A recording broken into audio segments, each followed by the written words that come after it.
Oi pessoal, eu sou o Alessandro e hoje eu vou comentar esse quadrinho aqui, Inimigos Imaginários. Inimigos Imaginários foi originalmente uma minissérie em 6 edições, lançadas entre o final de 2017 e começo de 2018 pela DC lá nos Estados Unidos, e que agora a Panini lançou diretamente encadernado aqui no Brasil, saiu agora em junho de 2019. Bom, não é segredo para ninguém que a Vertigo foi cancelada, eu já até comentei isso aqui no canal também.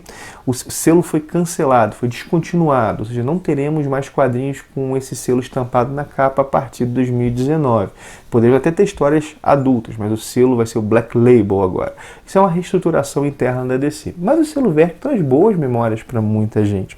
Mas essas boas memórias, na maior parte das vezes, não são memórias recentes. Por quê? As últimas histórias mais recentes do selo Vertigo, no geral, elas têm sido lamentadas ou mais duramente criticadas. Eu mesmo comentei aqui no canal, tecendo algumas críticas mais fortes a histórias como Crianças do Crepúsculo, Os Nomes. Mas ainda assim, mesmo eu continuo lendo os quadrinhos da Vertigo lançados aqui no Brasil. Todos os recentes eu tenho pego, lido, assim, eu sempre tenho esperança, mas vou lendo com expectativas baixas. Talvez até por causa dessas baixas expectativas eu tenha sido tão positivamente surpreendido por Inimigos Imaginários. Eu realmente gostei dessa história. História que foi escrita pelo Tim Seeley e desenhada pelo Stephen Monar. Eu acho que essa história aqui, ela tem uma vibe meio de Vértigo raiz, sabe?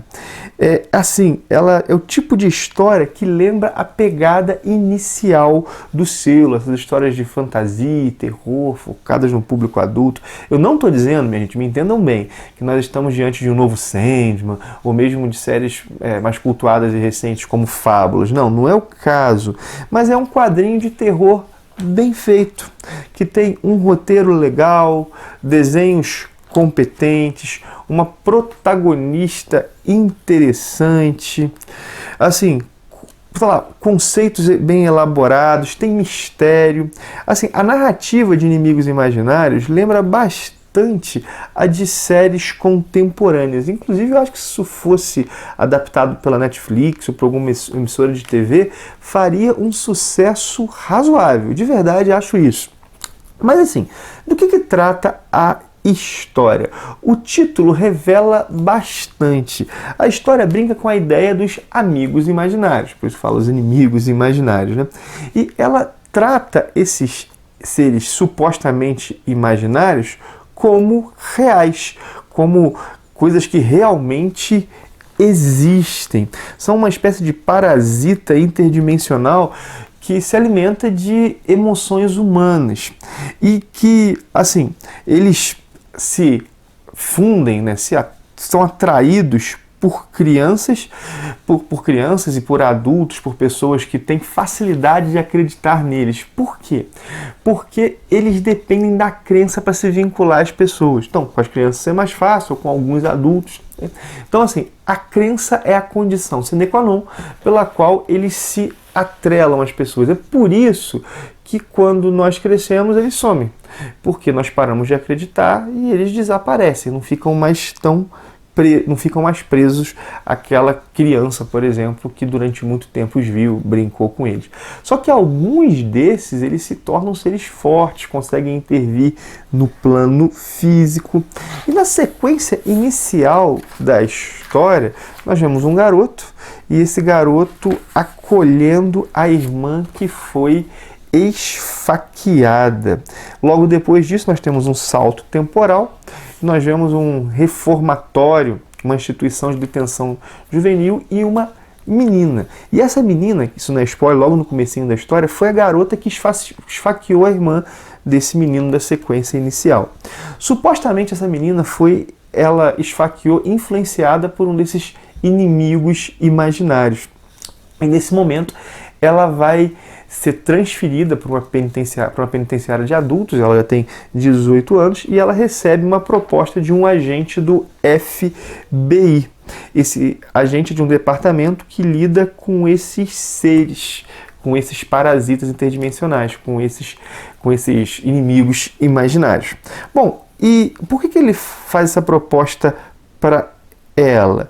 É porque já que ela lidou com um ser assim, ela provavelmente tem a capacidade de enxergá-lo. Eles fazem até um teste para ver se ela consegue enxergar esses seres. Então, ela topa e vai participar de uma investigação ao lado desse agente.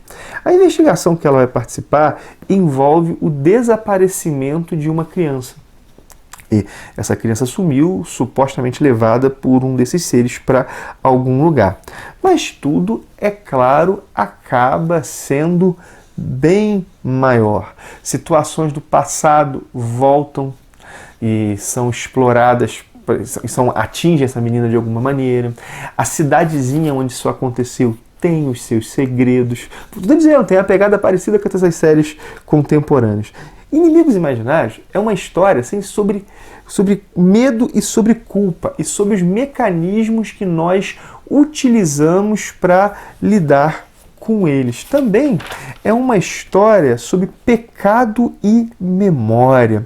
E um dos pontos altos, ao meu ver, da história é o final, que traz uma informação que faz com que nós releiamos, nós possamos reler a história e a protagonista de uma outra maneira. Além disso, toda a construção da situação que a investigação vai revelar, a situação dessa cidadezinha, dessa criança que desapareceu, a construção disso é muito interessante. O ponto fraco, ao meu ver, é que vários personagens importantes para o desfecho da trama, eles são mencionados assim de passagem, eles são pouco desenvolvidos, eles são quase figurantes. Isso ajuda na surpresa, na criação da surpresa final, mas faz com que a gente fique às vezes um pouco perdido. Tipo assim, quem é esse? Quem é essa? Né? Ou seja, ela só apareceu de relance, ele só apareceu de relance. Eu acho que a história ganharia bastante se esses personagens tivessem um pouco mais de holofotes, se mais atenção fosse dedicada a eles. Ainda que não muito, assim, não estou dizendo que eles iam tomar páginas e páginas, mas que eles aparecessem um pouco mais, as motivações fossem um pouquinho mais bem desenvolvidas e mostradas durante a história. Eu imagino que o tamanho da história tenha complicado isso. A história envolve diversos elementos. Se tivesse mais umas 2 edições, ganharia. Eu falei isso de algumas séries recentes aqui no canal. Então, se fosse um pouquinho maior, a história ganharia. Aqui a história não fica ruim, por não ter, mas ela fica com esse problema. Ainda assim, como eu disse, eu particularmente curti. Achei a história tensa, achei a situação interessante. Não é um clássico, mas boa parte das histórias em quadrinhos da Vértigo também não é um clássico, né? Isso a gente tem que lembrar disso, né? Assim, a Vértigo publicou várias histórias, nem todas são Sandman, né? Mas essa história aqui não é um Sandman, não é um Preacher, mas é uma história legal, toca em temas interessantes e importantes, constrói um terror sobrenatural de modo criativo a partir de uma ideia que é relativamente batida, que é a ideia de que os amigos imaginários são reais. Quantas vezes a gente já viu isso? Às vezes em filmes de terror. E aqui o Tim Seeley parte desse pressuposto e constrói uma trama legal. De todos os quadrinhos que eu li dessa Vértigo recente, eu acho que... tenho certeza, Inimigos Imaginários foi a que eu mais gostei. Logo atrás dela vem Frostbite, que é uma história legal, mas eu achei Inimigos Imaginários melhor, tanto do ponto de vista conceitual quanto do ponto de vista narrativo. Bom, como eu já falei em outros 2 vídeos, ainda falta ler Coisas Selvagens, que é outro lançamento recente da Vértigo.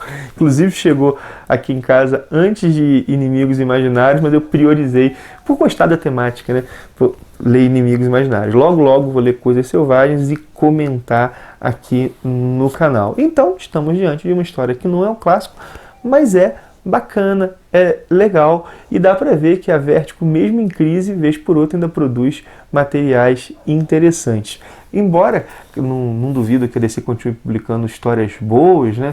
Esse selo Black Label, eu confesso que eu sou um dos que vão sentir saudade dessa expressãozinha Vértigo na capa. Então, paro por aqui, agradeço demais por você ter visto o vídeo. Lembra que eu sempre deixo o link da Amazon em todos os meus vídeos, caso você queira ajudar o canal, fazendo uma compra na Amazon. Por um desses links já está ajudando bastante. Para você não faz diferença nenhuma, mas para mim, para o canal faz diferença enorme, assim. Lembra que você basta entrar pelo link e fazer a compra, comprar o que você for comprar lá, que isso já ajuda bastante. Talvez até um dos quadrinhos indicados por aqui, né? Você descobriu aqui, isso é a maneira de fazer com que eu continue tendo possibilidade de descobrir mais coisas, indicar mais coisas.